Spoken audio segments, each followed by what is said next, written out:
السلام علیکم، زه یم عثمان غني عثمان ټیکنیکل چینل نه ستاسو په خدمت کې حاضر یم. دوستانو تاسو ته نن د فیسبوک آی ډي چل ښیم چې آیا تاسو به په موبایل کې فیسبوک نوي آی ډي به څنګه جوړوئ او هغې طریقه کار څنګه دی. دا ټول معلومات تاسو سره شیر کوم.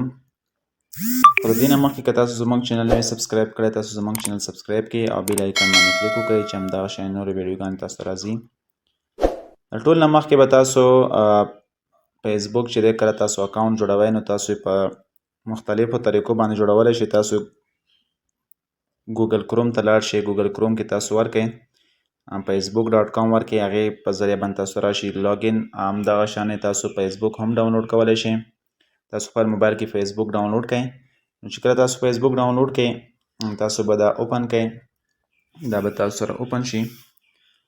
اوپن کېدو نه پس به تاسو څه وکئ، تاسو به کریټ اکاونټ باندې کلیک وکئ. تاسو د نه مخکې اکاونټ نوي جوړ شوی، تاسو به کریټ اکاونټ باندې کلیک وکئ. دلته به ستاسو سره کریټ نیو اکاونټ راشي. تاسو به څه وکئ، نیکسټ بټن باندې به تاسو کلیک وکئ. تاسو ته مکمل ډیټیل ښایي چې تاسو جوین فیسبوک.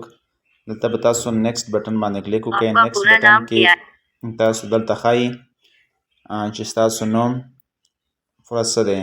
اوس دلته تاسو ته په سپیکر باندې هم تاسو زه وایس غږوم چې آیا تاسو ته فیسبوک خپل هم ښایي، کوم کس چې نه پوهېږي تاسو ځان ته لګولی هم شئ. आपका पूरा नाम क्या है? अपना पहला नाम दर्ज करें, फिर अपना उर्फी नाम दर्ज करें. دلته تاسو ته ښایي چې تاسو خپل اول نوم درج کړئ، بیا تاسو لاست نیم درج کړئ. نو زه فار اگزامپل دلته چې دی اول نوم درج کوم،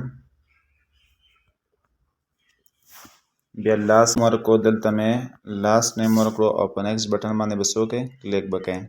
دلته به الاو کئ. यहाँ अपना मोबाइल नंबर दर्ज करें जिस पर आपसे राबता किया जा सके. تاسو به دلته बाद में आप अपना नंबर تاسو به دلته موبایل نمبر ورکئ.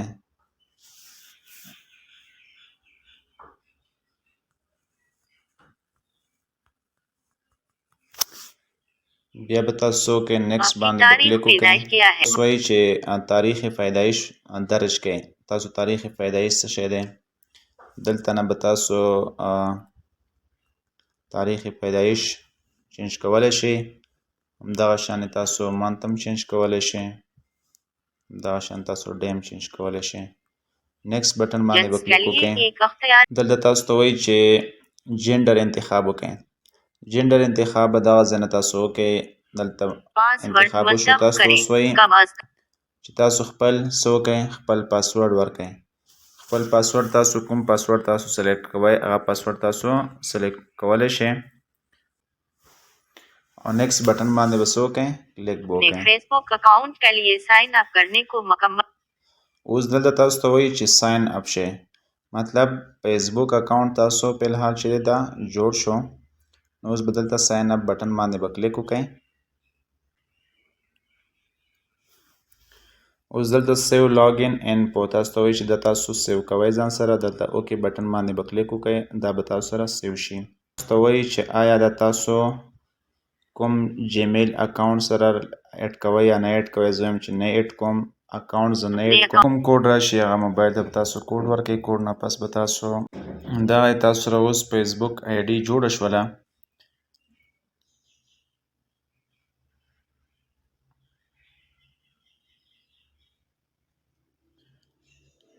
مکمل آی ډي تاسو سره دلته ښکاري.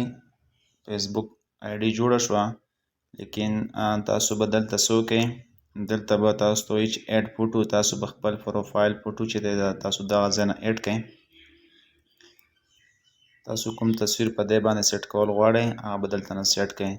دلته به اډ باندې کلیک وکئ. یو تصویر به تاسو سلیکټ کئ، کوم تصویر تاسو سلیکټ کوئ. دلته اپډیټ بټن باندې به تاسو کلیک وکئ. دا به تاسو سره پروسسینګ شروع شي. اوس دلته تاسو ته بل سټیپ ښایي چې فایند فرینډز. تاسو خپل ملګري تلاش کئ. تاسو کوم ملګرو ته ریکویسټ لیږل غواړئ نو تاسو ته وایي چې اډ 15 فرینډ ټو سی مور پوسټس. تاسو ته وایي چې همدغه شانې تاسو وکئ. تاسو 15 ملګري ځان سره اډ کئ او همدغه شانې تاسو به نور پوسټونه وګورئ. که تاسو دا اډ کوئ هم صحیح ده، نه اډ کوئ هم تاسو هغه خپله خوښه. نو دغه دی دا د فیسبوک آی ډي چلو تاسو ته ما وښودلو. همدغه شانې نور دې کې نور کوم اپډیټس دي، کوم اپډیټینګ طریقه کار دی، کوم څیزونه یې اډ کول دي، هغه به تاسو ته زه ټول ښایم. همدغه شانې نور ویډیوګانو دپاره موږ سره اوسئ. د خدای په امان.